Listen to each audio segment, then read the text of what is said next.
Nagaan nagaa caalu nagaan Waaqayyo Abbaa kan ilma isaa kan Hafuura Qulqulluu hunduma keessaniif haa ta'u. Jaalatamtoonni obboloota koo akkam jirtu nagaa keessanii? Galanni Waaqayyoodhaaf haa ta'u. Egaan yeroo fuula keenya duraa jiru keessa yeroo dabarsinee keessattis Waaqayyoon kadhachaa Waaqayyoon barbaaddachaa akka turree beekamaadha. Kanaaf baay'een keessan mata duree obboloonni keenya gadi buusaa jiran irra dhaabattanii Waaqayyoon kadhachaa akkasiin jirtan nan abdadhaa. Kanaaf jireenya kadhataa qabaachuun fuula Waaqayyootitti yeroo Waaqayyoon barbaaddannu keessatti biyya keenyaaf, walii keenyaaf, waldoota kiristiyaanaaf akkasuma karaa hundumaa dhaabbannee fuula Waaqayyootitti hojii Waaqayyoo hojjechuun keenya bayeessaa. Isiniin jedhaa obboloonni koo Waaqayyo immoo isin haa eebbisu, eebbifamaa isiniin jedhaa.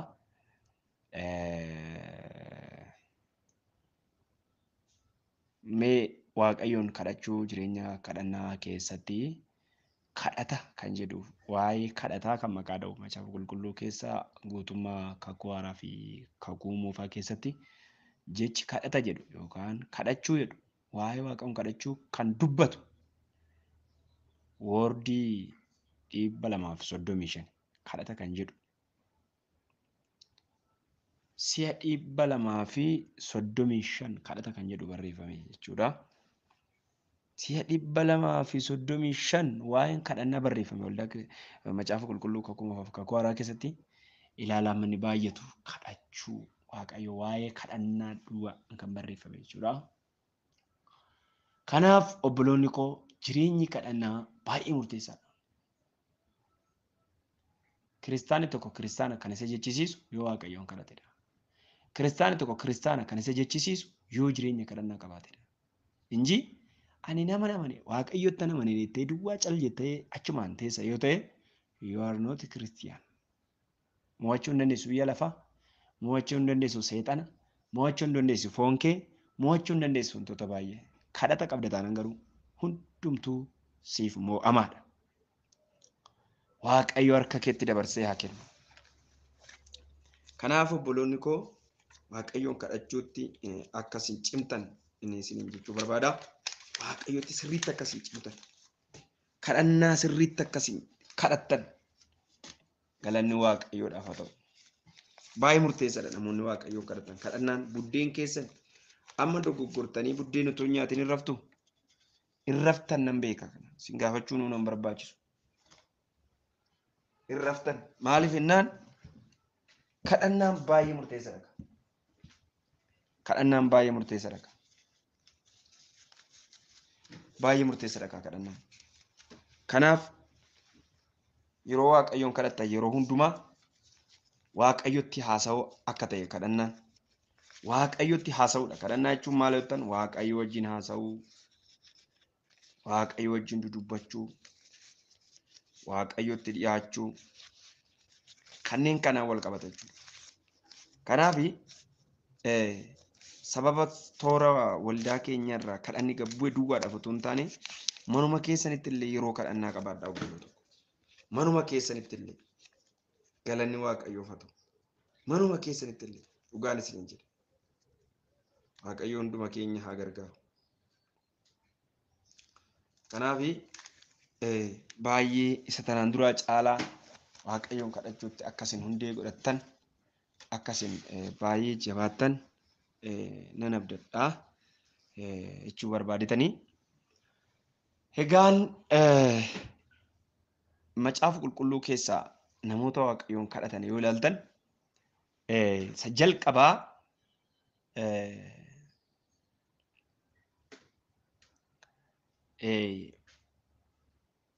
Abiraamtuu gaaf tokko gara Gibxitti gadi bu'ee jennaan Waaqayyoo mootii biyya sanaatiin inni raajiidha. Siif kadhata jedheen. Namni yeroo jalqabaa raajiin yeroo jalqabaa eenyu jettanii yoo gaafatamtan Abiraami raajiin jalqabaa. የመጀመሪያ ጊዜ ነቢይ ትንቢት የተናገረና መጽሐፍ ቅዱስ ነብይ መሆኑን የመሰከረለት አብርሃም ራጂ ጀልቀባቲ ራጂ ጀልቀባ ተቆፋ ኢሳ ዱራ ራጂን እንቱሬ አብርሃም ራጂ ጀልቀባቲ ከነ የሳር ገቱ ኡማማ በቆና ዲግደማ ለኮሰ ቶርበራ ዋቀዮ ዱጋ በየፊሰዩ እግዚአብሔር ነው የመሰከረለት ከናፍ የሮ ዋቀዮን ከረተን jireenya keessatti yookaan akkamitti akka kadhannuuf kadhannaa akkamii akka kadhannu qabnu kana keessan dubbadha.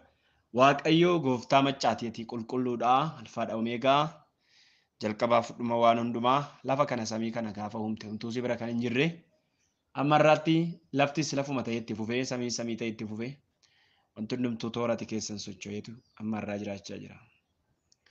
Mootii koo guddaan si galateeffadha maqaa kee nan eebbisa yaa qulqulluu koo. Hallelujah. Maqaa Yesuus Kiristoosin galanni siif haa ta'u. Maqaa Yesuus Kiristoosin maqaan kee haa ulfatu.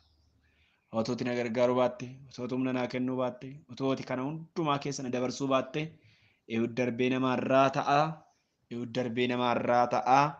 Eeyyuutu darbee bakkaarra ni gahe kana ga'a. Ani jiraachuu kenna jiraachise mootii koo galanni ulfinni guutuun bara baraatti teessoo kee irratti siif haa ta'u. Maqaan kee bara baraan haa ulfaatu. Hallelujah. Hallelujah. Hallelujah. Galanni fi bara baraan ulfinni siif bara baraan galanni siif bara baraan ulfinni siif bara baraan. Marabadarabadarabo. Hela rabagat haraba didivini milao sakra babajana shela borabasya. Olcha dati maqaan kee of kalchaadha gargaara dati maqaan kee isa nama oolchu. Yeroo kana immoo sagalee kee dubbadhaa arraba koorra sagalee kee kaa'i. Ergamoonni seexanaa hafuura ammeenyaa ergamaan dhukkubaa ergamaan rakkina obboloota kanatti fe'ee rukutamaa haa ta'u. Maqaa Yesuus Kiristoosiin. Ameen. Sagalee Waaqayyoo an amma isinii dubbisu kana keessatti kan isin dhageessan waa'ee Waaqayyoon kadhachuuti. Hariiroo hundumaa waa'ee maalii kadhachuu waa'ee maalii otoo lallabeen itti tolettan tokkoffaa waa'ee mootummaa Waaqayyoo Deeli yeroo hundumaa mata dureen kun mootummaa Waaqayyoo otoo kana lallabe hin nufu mata dureen hin nuffine isinitti lammaffaa abdii mata duree jedhu nufu mata duree abdii nigira bira waa'ee kadhataa waa'ee ergamaa waa'ee yaada Waaqayyoo wantoota hitarnaal kana waan barabaraa ta'an kana baay'een itti tola waan barabaraa lallabuun mee waan barabaraa lallabuudha sun waan barabaraa kana na jaalachiisa. Maaliif moo sitti hin tolu yoo jettan immoo waanuma irraa boriif itti fayyadamnee darbuu kanaaf isooromtaa kafoo kee ijaartaa hin heerumtaa hin badeessaa waanuma yeroo dhufuu baates argames argamuu baates midiraawwinoo gizaawwinoo xafiinoo በኋላ ይጠፋል። ኑዩ ወጅን በነ ብያ ለፋ ገነራ ብይ ለፋቱን በት ኢሰራች በርሴ ዋን በረበራ እንጅራቱ ከነ ለለቡ ሞቱማ ዋቀዩ ሰበረበራ ዱቢ ዋቀዩ አብዲ ጅራታ ሰበረበራ ጉዱማ ዋቀዩፋ ጀጁ ዋቀዩፋ ኩኒ መረበራት በቃ ጋፈደንስ ከኑ መለለባ ለለባ ዋቀረትስ ለፈረት ለለባ ፋርፈና ዋቀረትስ ለፈረትስ ፋርፈቶም አብዲ ሰጅራታ አላሎያ ካንከናን ይኑፈን ሶማሊ kadhannaan isin dhufamu waan biyya lafarra jirutti waa'een kadhannaa lallaba yeroo hundumaa ta'uu qaba waa'een kadhannaa gorsa yeroo hundumaa gorsinu ta'uu ni dha kadhannaa kiristaanii kadhannaa jibbeeramu hin jilbiinfatu waaqayyo hin dhaga'u jilbiinfatee kadhatu kiristaanii baay'ee jilbiinfatee kadhachuudhaan beekamu kiristaana haasaadhaan hin beektan jilbaan beektu malee kiristaanonni durii taajilaa tokko takkasee surreen tajaajilaa har'a eessannumaa argitanii beektu ennaan surreen tajaajilaa jiinsii yoo ta'e jalqaba hudduu irraa urata amma hodhisiisatoo ta'e hudduu irraa hiikkata tajaajiltoota durii garuu uffata bitatanii torban hin gujisan jilbarraa urata maaliif tajaajiltoonni waggaa 15-20 duraa hin jilbiinfatanii waaqoon kadhachaa oolu kadhachaa bulu jilbiinfatanii inni ammaa haasaa oola hoduu itti buuse hoduu kana fiinya nama qilleensi guute ta'e namoota haasaa baay'isan yeroo baay'ee kadhannaan kadhatan. Hoduu guute seexanni hoduudhaan nama guute yeroo tokko. Bara kana seexanni hoduudhaan nama guute. Wareedhaan nama guute. Hoduu hamee jibba haseetti hin gingilchata. Kanaaf waan gochuu qabnu yeroo hundumaa jireenya kadhannaa qabaachuu qabna. Hoduu wantoota qilleensa keessa nu oolchan kana keessaa ba'uutu nurra jira. Yeroo tokko tokko qilleensa taana. Namoo kana qilleensa taana. Hakoo gaafa tokko fireemin qilleensa wajjin oolta. Kana jechuun bubbeedha jechuudha. Bubbee. Harrabsooma guddaadha. Hakoo yeroo tokko tokko nama harrabsa. Jallinaan nama harrabsa miti. Jal'aa namaan jedha waaqa. Hojii isaa namaatiin namaan jedha waaqa. Hattuu, saamtuu, sobduu, dhibooftuu, dhaqii miti irraa baradhe miti. Miti mana barumsaa miti. Kolleejjii gurguddaa kaampaasiiwwan gurguddaa. Hambaasiiwwan gurguddaa yuunivarsiitiiwwan gurguddaa itti nama erga miti namni haati abbaan keessa. Garuu maal jettu? Waaqayyo miti irraa dhaqee baradhe yeroo namaan jedhu. Miti jechuun nama sii gadi irraa baradhu miti hin dhibooftu waan ganna nyaattu bona ol kaawwatti. Dhibaa'ummaa guddaa kadhannaan uffina. Moobaayilii ka fudhannaan kadhannaan uffina. Galgala yeroo rafnu hin jilbiinfannee kadhannee raafnaa daqiiqaa tokko haa ta'u lama. Ganama yeroo kaanu calmannee kaanee fiigna lafa bari'enne lafa deennee dukkanaa murannee rafna horiinuu akkasiin godhu horii yoo ilaaltan guyyaa baay'ee tokko dubbadheera horii tikseera isiniin jedheera gaafa galchitanii horiini gaafa galchitanii haala kana hojjetanii marga kana dheechiftanii quufee gaafa galu sa'i maal godhaa akka ciiseen funyaansaa gara waaqatti ol qabee tuuruusaa jechuudha. Wadhasee lama irra deebi'ee funyaansaa ol qabee ይህ ማለት ምን ማለት ነው? አመሰግናለሁ ፈጣሪዬን አከብራለሁ ነኛችፍቴታ ናውባፍቴታ ገለተኬ ኤዳሳይ ኑቲን ቤን ማለ ሆልቀቤ የሮ ፉረ ባፍቶ ሰነ ታንኪው እጆሳቲ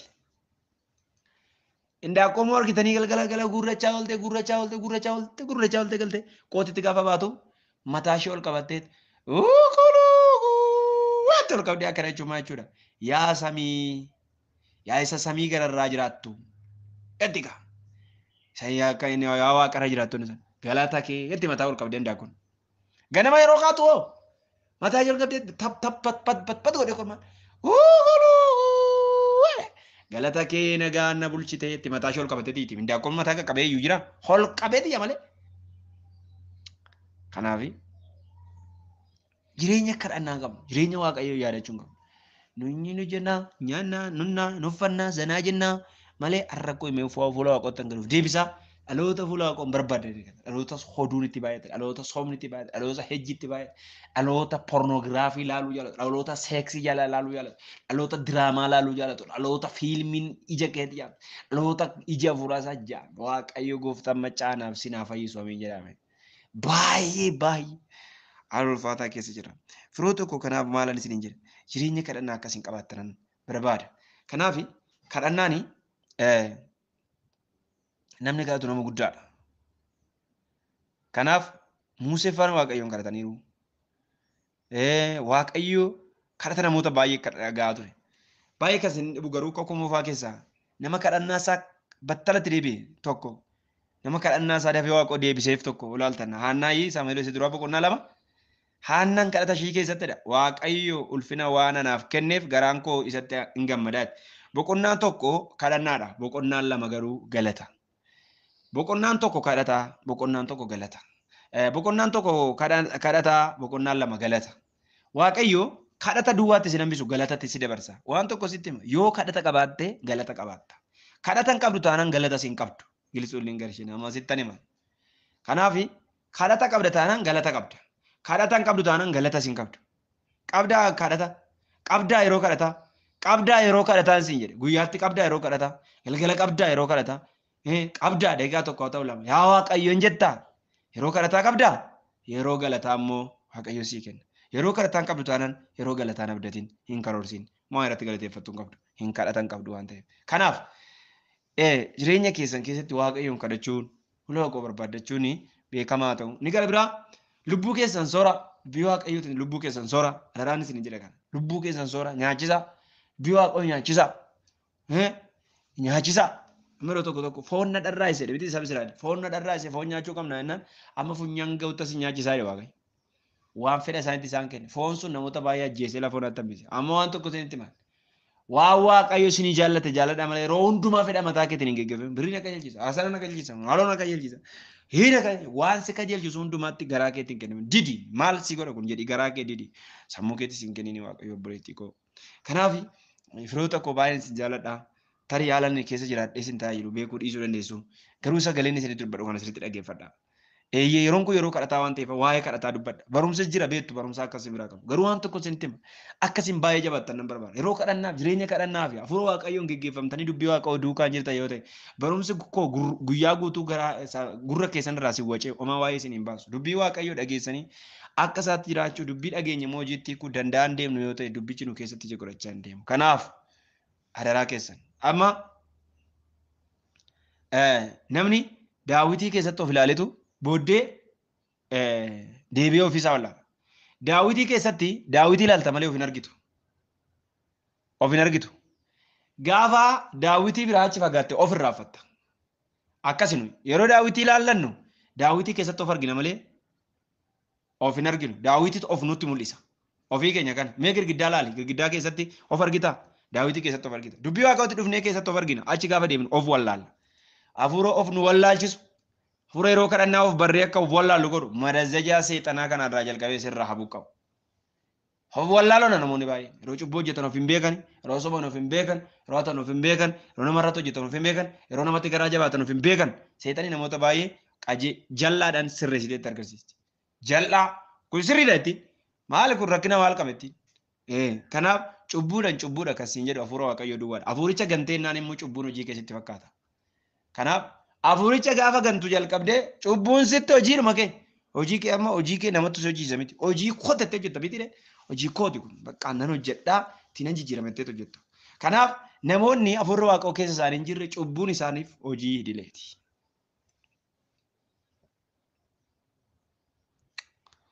Kanaaf kadhanni baay'ee murteessaadha jechuudha. Baay'ee murteessaadha. Daawit Waaqayyoon kadhachaa ture. Nehemiyaan Waaqayyoon kadhachaa ture. Solomoon Waaqayyoon kadhachaa ture.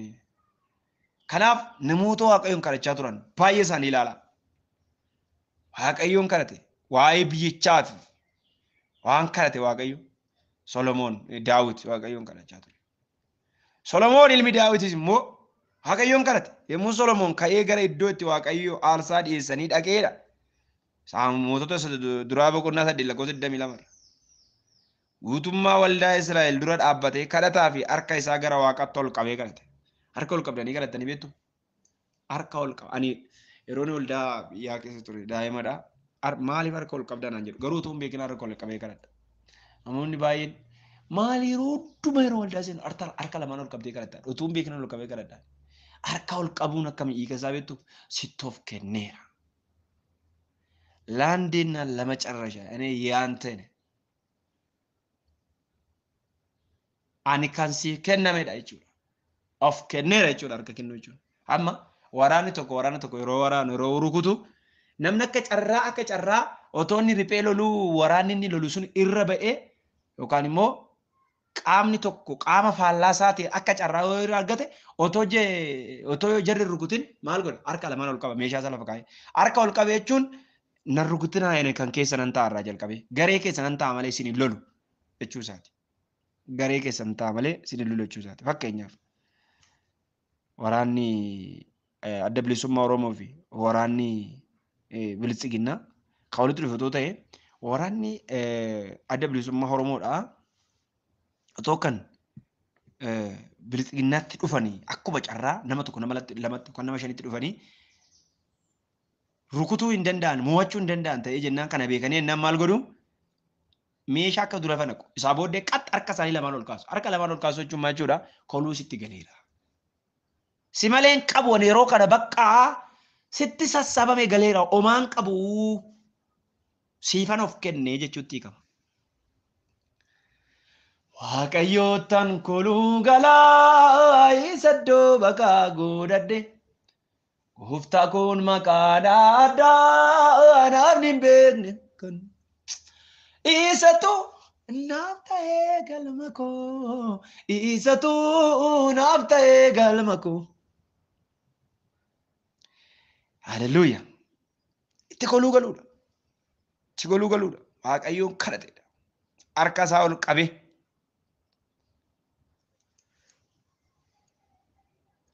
Solomoontu kadhata. Waaqayyoo yaa Waaqayyoo gooftaa koo gurra kee gara kadhata koo gara kadhata ana garbicha keetti qabe. Himata koos dhaggeeffadhu. Kadhata ani garbichi kee har'a fuula kee duratti kadhachaa jirus yaada naaf qabe. Laala. Kadhata ani garbichi kee gara iddoo kanatti garagalee si kadhadhu akka anaaf dhageessutti iji kee halkanii fi guyyaa gara mana qulqullummaa isa ulfinni maqaa kee achi keessa akka taa'u goote kana ilaali. Sabni kee Israa'el sababii si yakkaniif diinota isaaniitiin yeroo mo'amanitti gaabbanii gara keetti deebi'anii maqaa kee waammatanii mana qulqullummaa kana keessatti fuula kee dura yommuu si kadhatanidha. Haleluuyaa. Isaan dhaggeeffadhu. Macaafni kadhanni iddoo gurguddaa baay'eedha kan barreeffamee jiru. Yaa Waaqayyoon kadhatanii du'a ooluun jira. Namoonni Waaqoon kadhatanii du'a oolan jiru. Hisqiyaasii yoo laaltan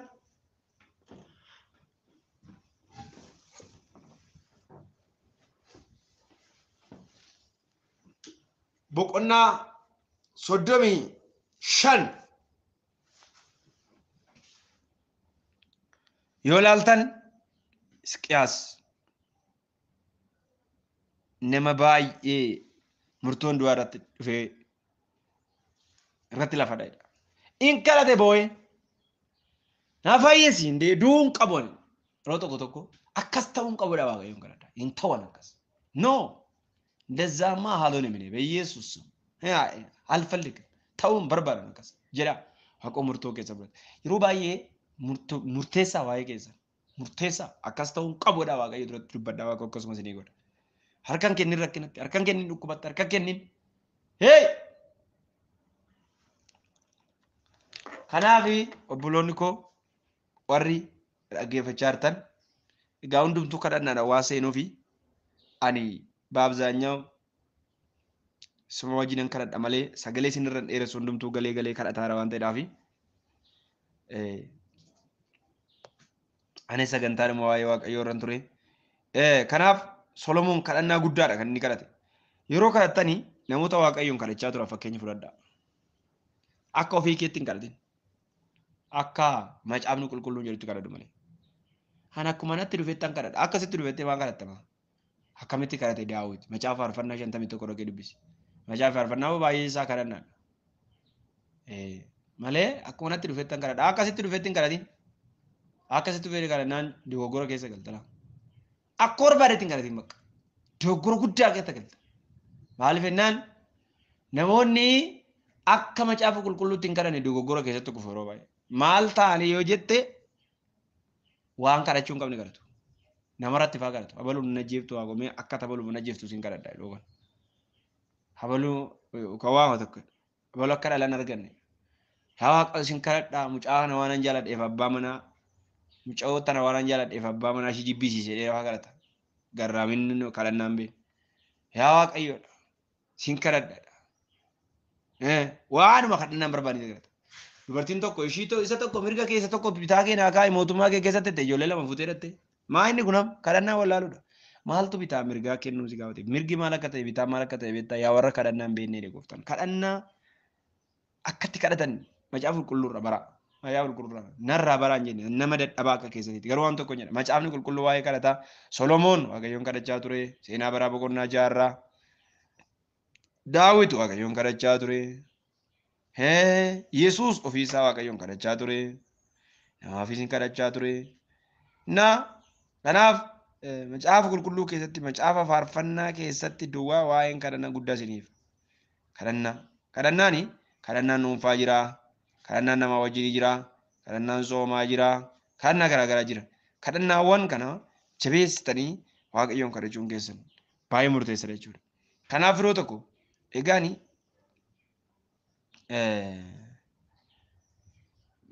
ergaa Yohaannis boqonnaa 5 lakkoofsa 15 akkanidha kadhata keenya akka inni nuuf dhaga'u yoo beeknedha. Waan kadhanne akka isa biraa argannus hin beeknedha. Ilaala.